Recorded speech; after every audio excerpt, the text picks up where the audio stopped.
So this is it, the Royo FlexBuy foldable device. Some of you wanted this, now you've got it.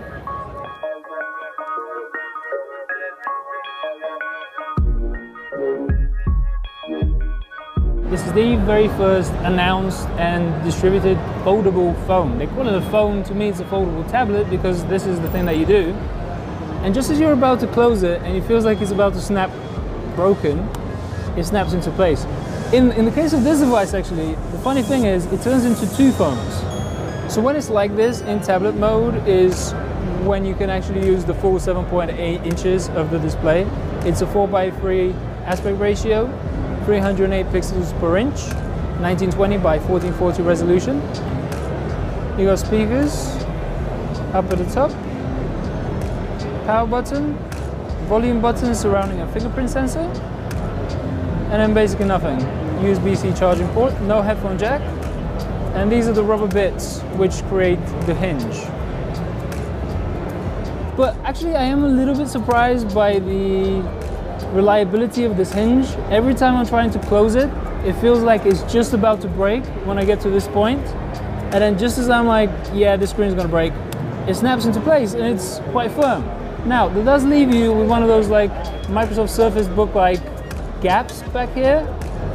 It survives people being quite rough with it in their usage, and it does turn into a tablet.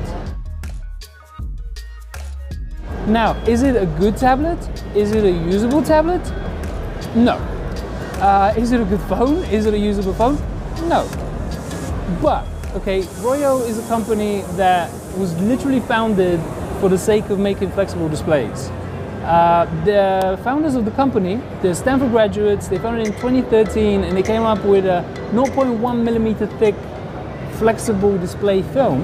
Out here at the CES 2019 booth, they have it on handbags, on hats, on t-shirts. So it's cool as far as technology goes, but in terms of implementation, in terms of the way that it's been done, this thing is so far from finished. The camera is terrible. The interface is terrible. When I'm trying to just pivot from portrait orientation into landscape, sometimes it works, most of the time it doesn't.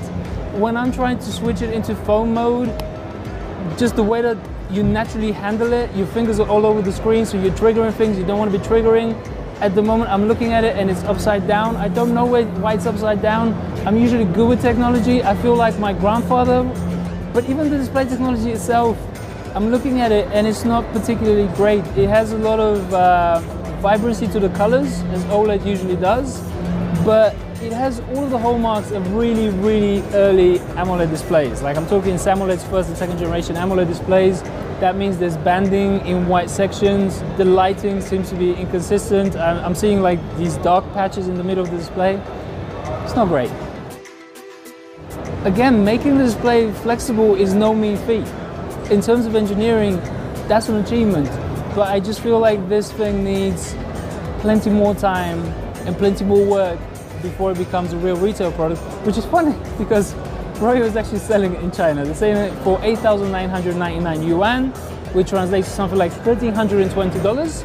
And you can actually buy a developer edition for $1,320 now in the United States. I do need to give them praise for the build quality, which, even though it's quite chunky, is really quite good. If you're the kind of person who likes a little bit of chaos in their life, a little bit of unpredictability, and you're just tired of the same old technology, doing the same old things that you actually want them to do, this is the phone for you. And I mean, I don't call these foldable phones, I call them foldable tablets because it's a tablet that folds and survives drops apparently.